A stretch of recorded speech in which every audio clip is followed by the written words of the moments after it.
दोस्तों, जब भी आप किसी मंदिर के लिए, किसी भगवान के दर्शन के लिए या फिर किसी संघ में जाने के लिए जो एक उत्साह और एक उमंग के साथ किसी दरबार के लिए निकलते हैं, हज़ारों उम्मीदें लेकर निकलते हैं, तो आपके अपने ही जो रिलेटिव होते हैं, अगर आपने उनको कहा या फिर साथ चलने को कहा कि चलो हम जा रहे हैं तो आप भी चलो, तो उनमें से कुछ एक लोग ऐसे होते हैं जो ये कहते हैं कि नहीं, इन सब को मैं नहीं मानता, या फिर ये सब चीज़ें तो फर्जी है, इनमें कुछ नहीं रखा है।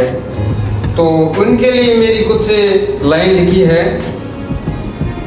कि अगर उस मालिक के दर्शन से उम्मीद बनी रहती है तो रहने दो, सुखदायी कष्ट सहकर अगर खुशियाँ मिलती है तो कष्ट भी सहने दो।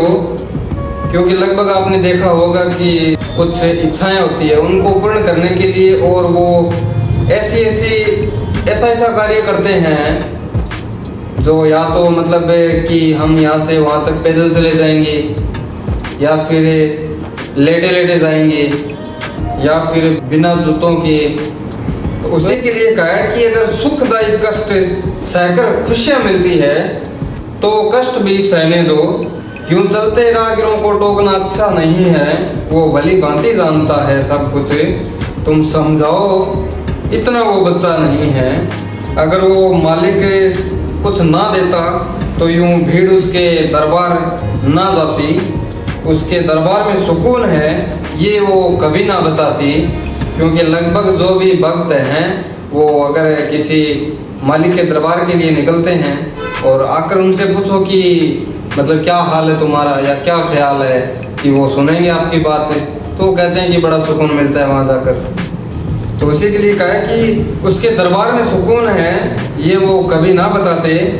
तुम अपनी मलिन सोच से यूं गलत अंदाज़ा लगा रहे हो। गरीबों को रोटी, मजदूरों को मजदूरी, किसी को आस तो किसी को विश्वास मिलता है, ये कहाँ बता रहे हो।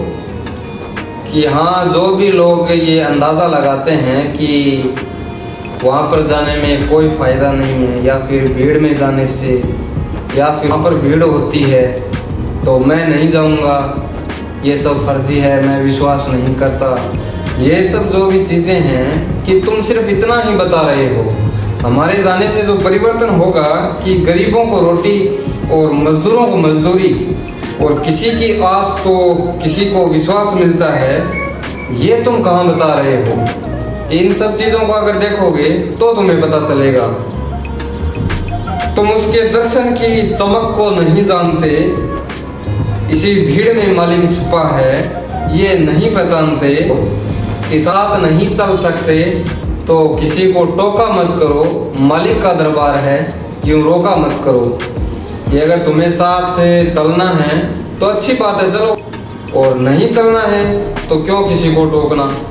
सामने वाले की खुशी है जाने में वहाँ पर कि चलो मैं जाऊँगा, तो उसकी हो सकता है उसकी हज़ारों उम्मीदें हो और पूरी भी हो जाए, तो तुम्हें क्यों टोकना चाहिए। उसी के लिए है कि साथ चल सकते हो तो चलो, वरना किसी को टोको मत, मालिक का दरबार है यूँ किसी को रोको मत। धन्यवाद दोस्तों, आज के लिए बस इतना ही। मैं फिर हाजिर होऊंगा आपके लिए एक और नई कविता लेकर।